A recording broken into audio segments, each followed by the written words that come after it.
सास बहू की किचन पॉलिटिक्स।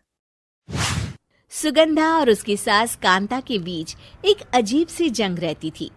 ये जंग थी किचन में कौन ज्यादा अच्छा काम करेगा और घर के सदस्यों के दिल जीतेगा। और उनकी इस जंग में हमेशा कुर्बान होते थे उनके दोनों पति। कैसे? आइए देखते हैं इस किचन पॉलिटिक्स की कहानी में। एक दिन किचन में, माँ जी, आज मैं बना रही हूँ मेथी की सब्जी। इस खाने से घर वालों के पेट की सारी समस्या खत्म हो जाएगी। और मैं बना रही हूँ तड़के वाली छाछ, जिसे पीते ही गैस की समस्या कभी नहीं होगी।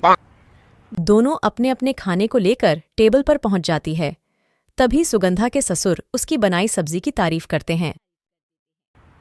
अरे वाह, मेथी की सब्जी भी बनी है, बड़ी ही स्वादिष्ट है। वाह बहू वाह। अरे बहू, लेकिन इसमें इतनी सारी मेथी बर्बाद करने की क्या जरूरत थी? देखिए माँ जी, ये तो वो मेथी है जो आप रात में भिगोकर सुबह उसका पानी पीती हैं, और जो मेथी फेंक देती हैं उसी से मैंने ये सब्जी बनाई है। अरे वाह बहू, तुमने तो बड़ा ही समझदारी का काम किया। बस अब क्या था, कांता जी का तुम मानो यह सुनकर खून ही सूख गया। वह फैसला कर लेती है कि किसी भी तरह वह अपने खाने की तारीफ लेकर ही रहेगी और सुगंधा को किचन में उसकी कमियां गिनाएगी। कांता फ्रिज खोलकर देख रही होती है और फिर सुगंधा से कहती है, अरे बहू, ये क्या, पूरा फ्रिज गंदा पड़ा है। तभी वहां सुगंधा का पति आ जाता है। वह सुगंधा को डांट कर कहता है, सुगंधा, तुम्हें कितनी बार कह रखा है कि वायरस फैल रहा है, साफ सफाई का पूरा ख्याल रखना है, लेकिन तुम किचन में इतनी गंदगी रखोगी तो कैसे चलेगा। सुगंधा सास की तरफ देखती है जहां वो मुस्कुरा रही होती है। सुगंधा समझ जाती है कि सास ने उससे बदला लेने के लिए यह सब किया है। दोनों रात के खाने की तैयारी में लग जाती है। दोनों ना एक दूसरे की तरफ देखती हैं और ना ही एक दूसरे से बातें करती हैं। रात को खाने की टेबल पर एक एक कर दोनों कई तरह के अलग अलग व्यंजन टेबल पर लगा देती है और अपने अपने पति के पास जाकर खड़ी हो जाती है। अरे खाइए जी खाइए, मैंने बड़ी मेहनत से बनाया है।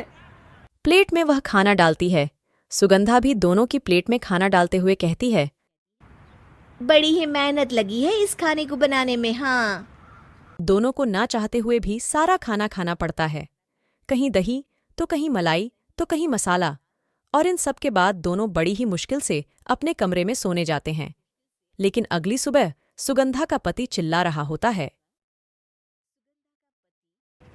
हाय रे, हाय मेरा तो पेट खराब हो गया। हाय माँ, बहुत दर्द हो रहा है। तो वही कांता के कमरे से ऐसी ही कुछ आवाज आने लगती है, हे भगवान, इस सास बहू की लड़ाई हमारी जान लेकर रहेगी। जाओ कोई डॉक्टर को बुला कर लाओ। डॉक्टर आते हैं। दोनों को देखकर कांता और सुगंधा से कहते हैं, देखिए, आप दोनों इन्हें खाने में हल्का ही दीजिएगा। हो सके तो रात का खाना जल्दी खाया करे और वॉक किया करे।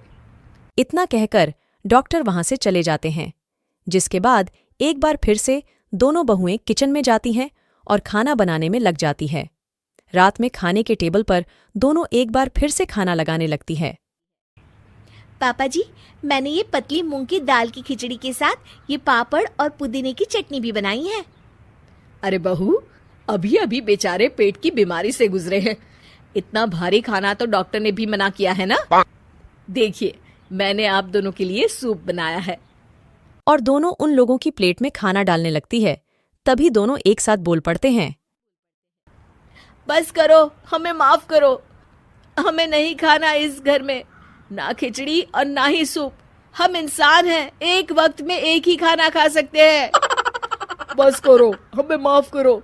हमें नहीं खाना इस घर में, ना खिचड़ी और ना ही सूप। हम इंसान हैं, एक वक्त में एक ही खाना खा सकते हैं। इतना कहकर वह दोनों वहां से चले जाते हैं। कहानी का अंत। आप लोग उम्मीद कर रहे होंगे कि अंत में सब ठीक हो जाएगा। नहीं जनाब, अगर सास बहू के बीच सब ठीक हो जाए तो आप ये सीरीज देखे ही क्यों? तो मजा लीजिए इस चैनल में सास बहू से जुड़ी कहानियों का, क्योंकि ये ऐसा रिश्ता है जिसकी मिठास उसकी खटास में हमेशा ज्यादा ही रहती है।